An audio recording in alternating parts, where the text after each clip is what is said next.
नमस्कार मित्रांनो, Shri Samarth goat farm या यूट्यूब चॅनलवर आपला स्वागत आहे.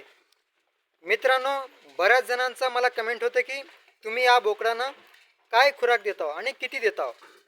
तर मित्रांनो, तुम्ही पाहू शकता आमच्या बोकडांना सध्या मी मका खायला घातलेला आहे. आमच्या बोकडांना मी खुराकामध्ये मका देत असतोय आणि ते तुम्ही पाहू शकता सगळे बोकडं हे मका खात आहेत. अशा पद्धतीने आम्ही रोज या बोकडांना दिवसातनं एक टाइम मका खायला घालत असतोय आणि मक्काचा खुराक असल्यामुळे आपल्या सगळे बोकडे एकदम चांगल्या क्वालिटीचे तयार होतात. आणि मक्का देत असताना आम्ही भरडून न देता पूर्ण मक्का देत असतोय. तुम्ही पाहू शकता व्हिडिओमध्ये मक्का तुम्हाला दिसत असेल. अशा पद्धतीने पूर्ण मक्का खाऊन सुद्धा आपल्या बोकडांच्या वजनवाढ चांगल्या पद्धतीने होत असलेलं दिसून येत आहे. आता बऱ्याच जणांचं कंप्लेंट असं असतं की भाऊ आम्ही मक्का पूर्ण घालत असतो, पूर्ण घातल्यामुळे ते परत रिटर्न करतात, म्हणजे ते त्यांचं पचन होत नाही. तर तुम्ही पाहू शकता मित्रांनो, आमचं तसं काय होत नाही. आमच्या सगळ्या बोकडांना आम्ही पूर्ण मका घालत असतोय आणि एकदा जर का सवय लागलं तर त्यांचं पचनक्रिया चांगलं व्यवस्थित होईल आणि पूर्ण मकासुद्धा पचेल. त्याचबरोबर मित्रांनो, आपण या बोकडांना मक्कासोबत खुराकामध्ये अजून काय देतो तर शेंगापेंड देतो मित्रांनो. शेंगापेंड दिल्यामुळे बोकडांच्या शरीरावर चमक टिकून राहतं आणि वजनवाढसुद्धा चांगलं व्यवस्थित होतं. आणि दूध सोडल्यानंतरनं करडांना शेंगापेंड हे अतिशय आवश्यक असतं.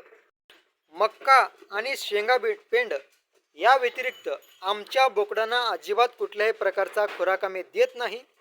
त्याचबरोबर कुठल्याही प्रकारचा सप्लिमेंटसुद्धा आम्ही देत नाही. त्यामध्ये कोणता कॅल्शियम असेल, मिनरल मिक्सर असेल, अशा पद्धतीच्या कोणत्याही गोष्टी आम्ही आमच्या बोकडांना देत नसतोय. फक्त आमच्या बोकडांना आहारामध्ये जाडपल्यांचा समावेश असतोय. त्याचबरोबर खुराकामध्ये मक्का आणि शेंगापेंड असतं. आणि सर्वात महत्त्वाचं वैशिष्ट्य म्हणजे आमच्या बोकडांचा टायमिंग लावून ठेवला आहोत आपण. म्हणजे कधी खुराक द्यायचं, कधी पाणी पाजायचं, कधी चारा द्यायचं, या सगळ्या गोष्टी आपलं टायमावर असतात. म्हणून आमच्या बोकडं खुराक खाल्ले की निवांत बसून राहतात. परत थोड्या वेळानं आपण चारा बांधत असतो, चारा खातात, परत बसतात. परत थोडं कोरडी चारा देतोय, ते खाल्ले की परत बसतात. अशा पद्धतीने आमच्या बोकडांचा दिवसभराचा नियोजन आहे. तर मित्रांनो, व्हिडिओ जर आवडला तर नक्की व्हिडिओला लाईक करा. अजूनही जर चॅनलला सबस्क्राईब केलं नसेल तर सबस्क्राईब करून घ्या. तुमचे एक एक सबस्क्राईब आणि एक एक लाईक माझ्यासाठी खूप महत्त्वाचं आहे. म्हणून व्हिडिओला लाईक केलं नसेल तर लाईक करून घ्या. चॅनलला अजून सबस्क्राईब केलं नसेल तर सबस्क्राईब करून घ्या. तुम्ही सबस्क्राईब केल्यानंतरनं असेच शेळीपालन, बोकडपालन, शेतीविषयक नवीन नवीन माहितीपूर्ण व्हिडिओ सर्वात आधी तुमच्या मोबाईलवर येतील.